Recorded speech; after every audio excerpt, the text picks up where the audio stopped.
Baiklah, kita absen dulu ya.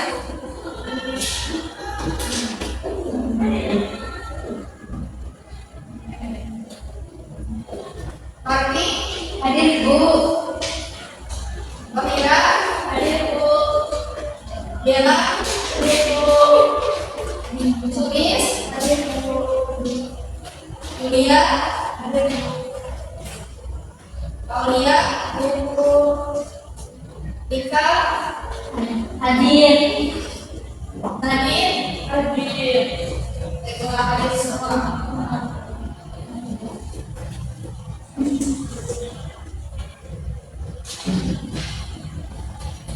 Baiklah, Ibu buka pembelajaran kita hari ini. Assalamualaikum warahmatullahi wabarakatuh. Waalaikumsalam warahmatullahi wabarakatuh. Sebelum kita memasuki inti materi kita hari ini, Ibu mau tanya ke kalian, siapa di sini yang tahu cerita Paling Kuda? Tahu. Ada yang tahu ya? Nah, sekarang Ibu mau tanya, menurut kalian, apakah Paling Kuda ini sejak lahir sudah jahat? Tidak.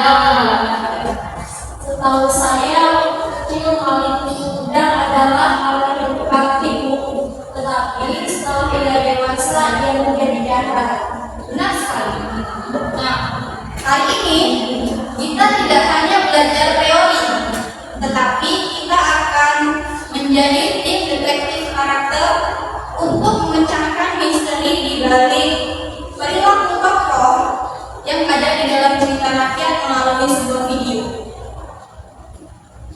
Nah, Ibu akan memberikan kalian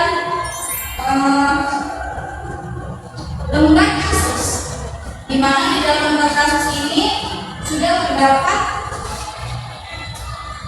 beberapa poin yang harus kalian isi dalam menyimak video nanti.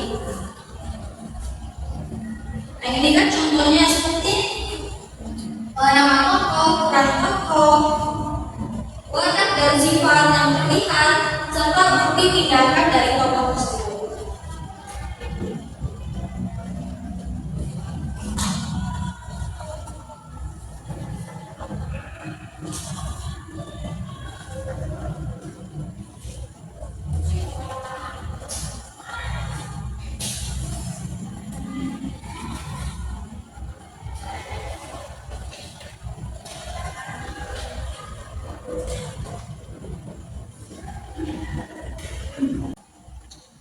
Jadi hari ini kita mendapatkan kasus dari Sumatera Barat. Ada anak yang bernama Paling Kuda yang dilaporkan mengalami perubahan perilaku yang drastis dari anak yang rajin menjadi anak yang durhaka. Nah, tugas kalian adalah mendeteksi atau menyelidiki apa sih peran dia sebenarnya, bagaimana sifat aslinya, dan apakah ada tokoh lain yang mempengaruhi perubahan tersebut. Jadi di sini Ibu akan membagi kalian ke dalam dua kelompok. Nah, kelompok yang pertama itu yang baris depan ya, terus yang kelompok yang kedua yang baris belakang.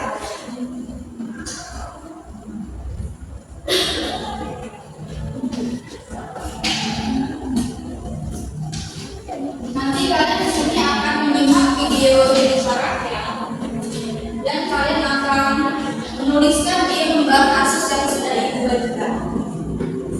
Cara ini itu.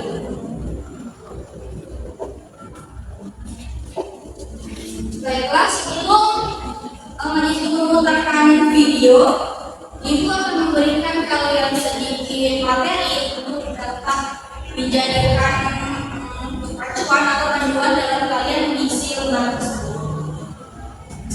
Jadi, tokoh itu dibagi menjadi dua.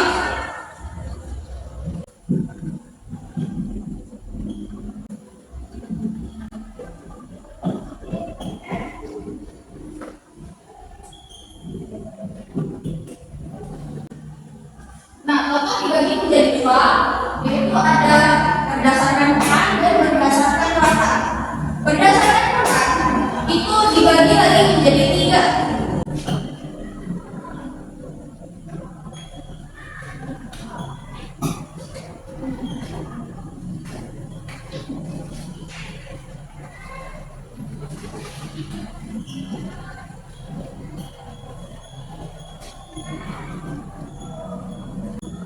Sedangkan berdasarkan watak itu dibagi menjadi dua.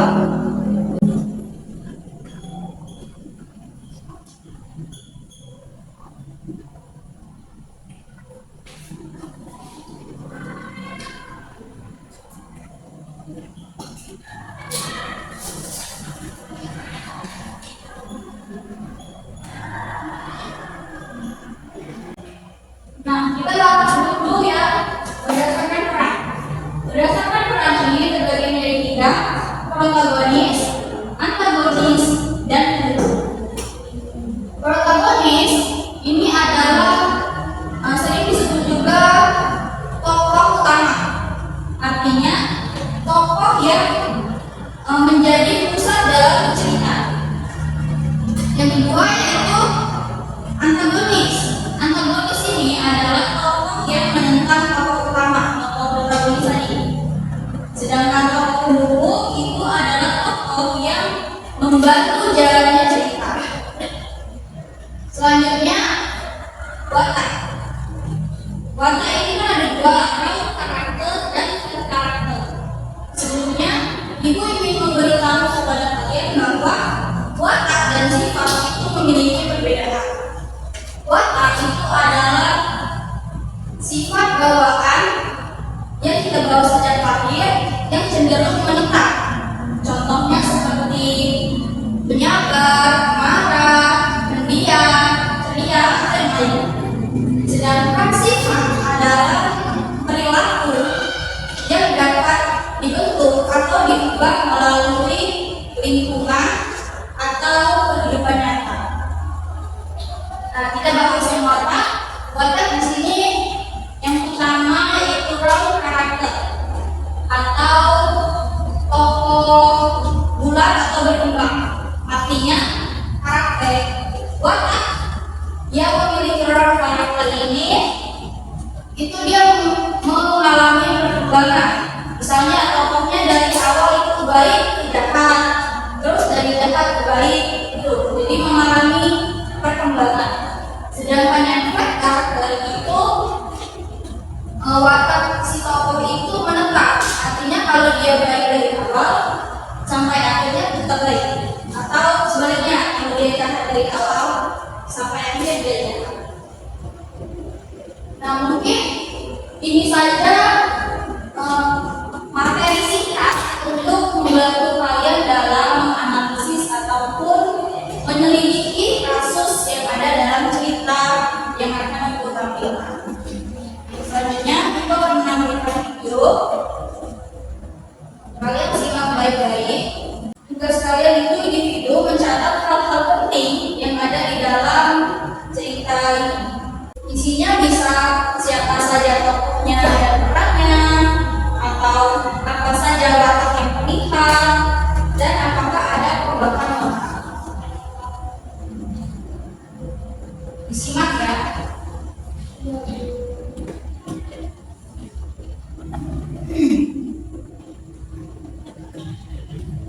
Legenda Malin Kundang. Alkisah, di pesisir pantai, hiduplah seorang ibu dan anak laki-lakinya bernama Malin Kundang. Sejak suaminya meninggal, Ibu Malin bekerja keras untuk menjadi tulang punggung keluarga. Selamat pagi, Malin. Ibu pergi berjualan ikan dulu ya, Nak? Malin boleh ikut bantu. Tentu saja. Malin kecil memang sangat rajin dan selalu menemani ibunya untuk berjualan ikan di pasar. Ikan segar, ikan segar. Ayo Bu, silahkan dibeli ikan segarnya. Meskipun masih kecil, Malin sangat pandai dalam berdagang. Bu, saya mau beli 1 kilo ya ikannya. Saya juga 1 kilo ya Bu. Iya, sebentar ya Bu. Ibu pasti lelah seharian berjualan di pasar. Melihat ibunya yang tergolek lemah membuat tekad Malin semakin kuat untuk merantau ketika ia dewasa nanti. Seiring berjalannya waktu, Malin kecil berubah menjadi seorang pemuda yang gagah. Ia merasa sudah waktunya untuk menggantikan ibunya untuk bekerja. Apa kamu yakin, Nak, untuk pergi merantau? Tentu Bu, Doakan Malin agar bisa sukses nantinya. Akan ibu doakan setiap hari. Hati-hati ya nak. Sampai jumpa Ibu. Sampai jumpa anakku. Bersama dengan pemuda lainnya, Malin pun mulai menaiki kapal. Sang ibu mulai merelakan anak sematawayangnya itu untuk pergi merantau. Kapal yang membawa Malin pun telah pergi menjauh, meninggalkan ibunya seorang diri. Selepas Malin pergi merantau, ibunya selalu merindukan anak sematawayangnya. Ia selalu teringat dengan Malin saat melihat lautan. Malin, apa kabar kamu? Semoga kamu tetap sehat ya. Waktu pun berjalan, ibu Malin kian menua. Ia masih hidup seorang diri. Malin tidak pernah memberi kabar ataupun pulang.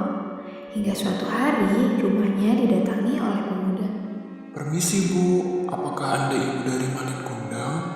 Betul, saya ibu dari Malin Kundang. Malin saat ini menjadi saudagar kaya Bu. Kabarnya esok hari dia bersama dengan saudagar lainnya akan berkunjung ke sini. Malin anakku, terima kasih ya nak. Pagi pun tiba.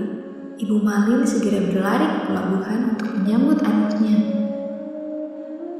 Malin anakku, aku sangat merindukanmu nak.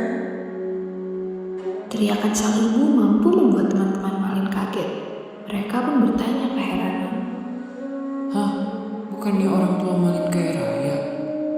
Apakah dia benar ibumu Malin? Kau siapa?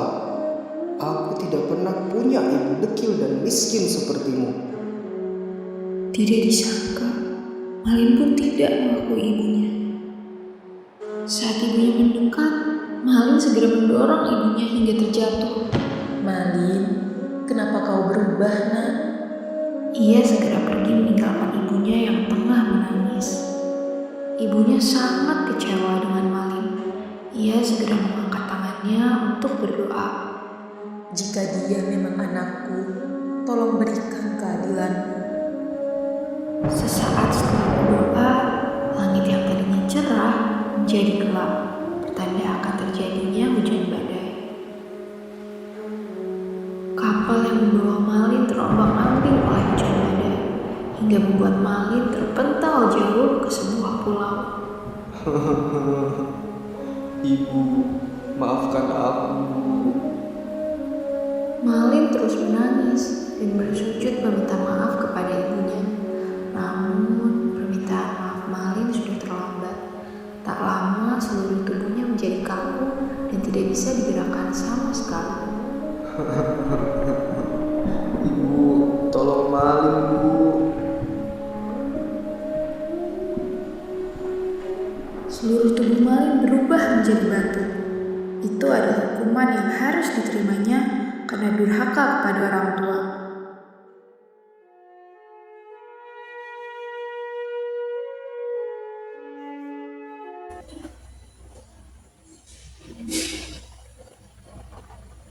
Baiklah, setelah kalian menyimak video tadi, selanjutnya silakan berkumpul dengan anggota kelompok kalian untuk mendiskusikan. Lalu kalian, tadi kan ibu suruh kalian untuk mencatat hal penting kan? Nah, sekarang tugas kalian adalah menyatukan catatan kalian tadi bersama kelompok kalian, lalu rumuskan kesimpulannya. Nanti ibu akan meminta mengundi dengan nomor untuk siapa yang maju ke depan. Jadi ibu akan tetapkan ya untuk nomornya. Yang ini nomor 1, nomor 2, nomor 3, nomor 4. Nah itu nomor 1, nomor 2, nomor 3, nomor 4. Ingat ya nomor masing-masing. Nanti kita akan undi untuk menentukan siapa yang akan maju dan menjawab 5 pertanyaan yang ada di dalam lembar kasus yang diberikan. Sekarang silakan berkumpul dengan anggota kelompok kalian untuk mendiskusikannya.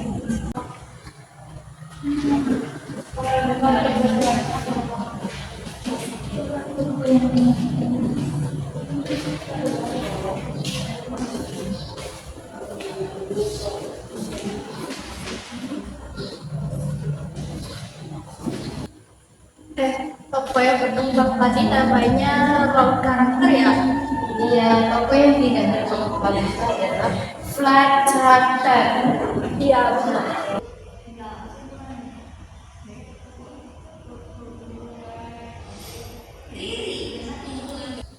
Toko utamanya tadi siapa ya? Bukannya maling udah sama isinya ya? Oh, berarti jawabannya menentukan sama isinya ya?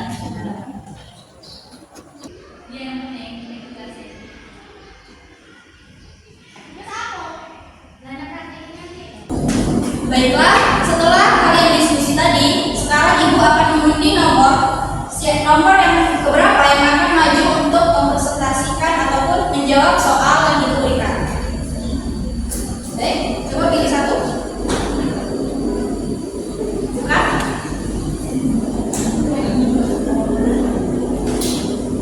Nomor dua. Berarti nomor dua lagi ke depan untuk menjawab pertanyaan yang satu. Baiklah, pertama nomor satu dulu menjawab. Baiklah, saya akan membaca soalnya. Siapa saja tokoh utama dan tokoh pendukung dalam kasus ini? Jawaban: tokoh utama adalah Wali Muda dan Maden Purbaya ibunya. Tokoh pendukung yang memicu konflik utama adalah istri Wali Muda yang memprovokasi ego maling. Selanjutnya dari nomor dua. Kalau jawaban dari nomor kami itu ibu, siapa saja tokoh utama dan tokoh pendukung dalam kasus ini? Jawabannya, tokoh utamanya adalah Wali Muda dan ibunya, lalu tokoh pendukungnya adalah istri Wali Muda dan anak mudanya. Baik, silakan duduk. Terima kasih atas jawaban kalian. Selanjutnya kita akan mengundi lagi nomor. Siapa lagi yang akan menjawab nomor soal nomor dua? Silakan pilih yang nomor berapa? Nomor tiga. Nomor tiga. Silakan. Siapa yang pilih? Nomor tiga maju. Baiklah, jawaban dari kelompok kami adalah awal mulanya maling adalah pemuda yang visioner, berkeras dan tidak mau pasrah pada kemiskinan. Namun setelah kaya, keberaniannya berubah menjadi keangkuhan dan rasa sayangnya dikalahkan oleh rasa gengsi yang tinggi. Baik, selanjutnya nomor dua.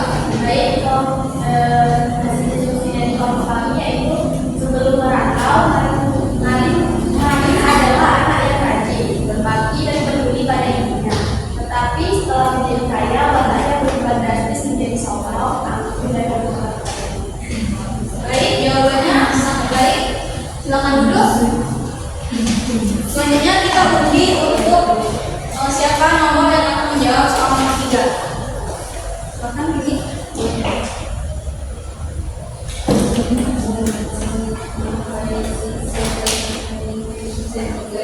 Nomor 4. Nomor 4. Nanti nomor 4 maju untuk menjawab soal nomor 3.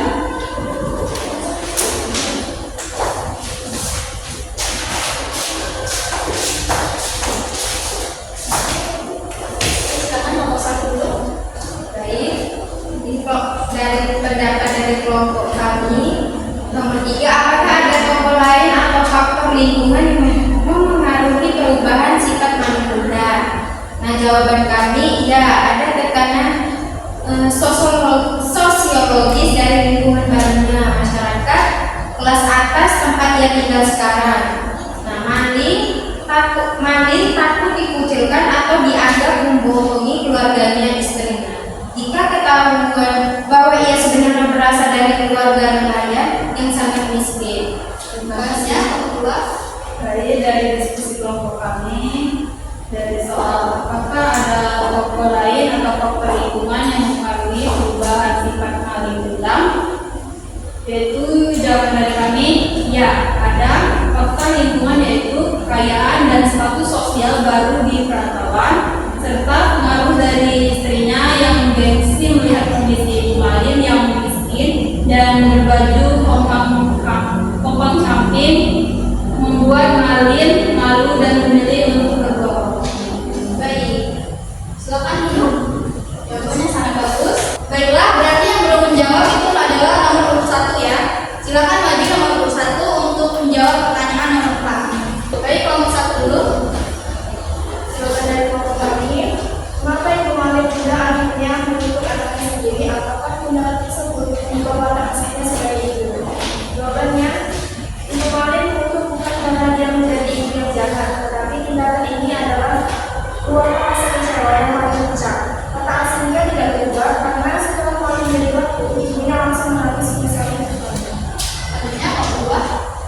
Jawaban dari kelompok kami yaitu mengapa ibu paling muda akhirnya untuk anaknya sendiri. Apakah tindakan tersebut mengubah watak aslinya seperti itu? Jawabannya, ibu paling mengutuk karena rasa sakit hati yang sudah sangat mendalam setelah dimaki dan ditolak oleh anak-anaknya sendiri.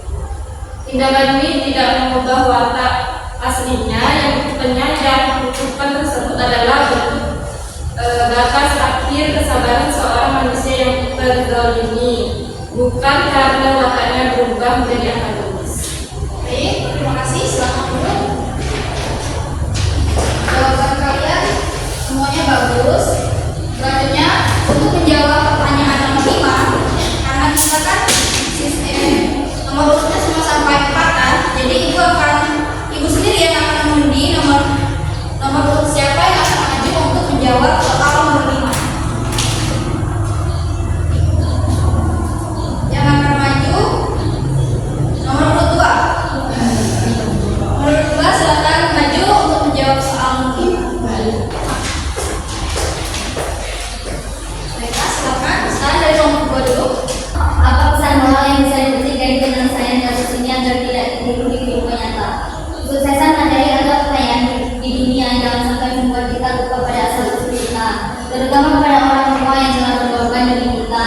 Ridho orang tua adalah berkah dan menyakiti hati mereka akan membawa petaka alias kualat dalam hidup. Terus selanjutnya nomor 1. Sekarang menurut jawaban dari kami, apa pesan moral yang bisa dipetik dari penyelesaian kasus ini agar tidak ditiru di kehidupan nyata? Jawaban, pesan moralnya adalah pentingnya menjaga integritas dan kejujuran atas asal usul kita. Jangan pernah membangun kebahagiaan atau kesuksesan di atas kebohongan dan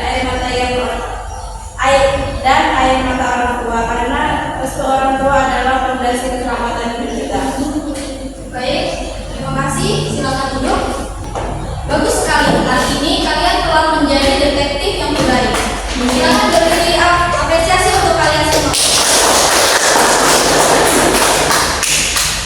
Berdasarkan kasus kita tadi, dapat ditarik kesimpulan yaitu yang pertama, cerita rakyat merupakan warisan budaya turun-temurun yang memiliki banyak sekali nilai atau pesan moral di dalamnya. Yang kedua, melalui tokoh maling kundang ini, kita tahu bahwa tokoh utama itu tidak selalu selamanya baik. Contohnya, tokoh maling kundang dengan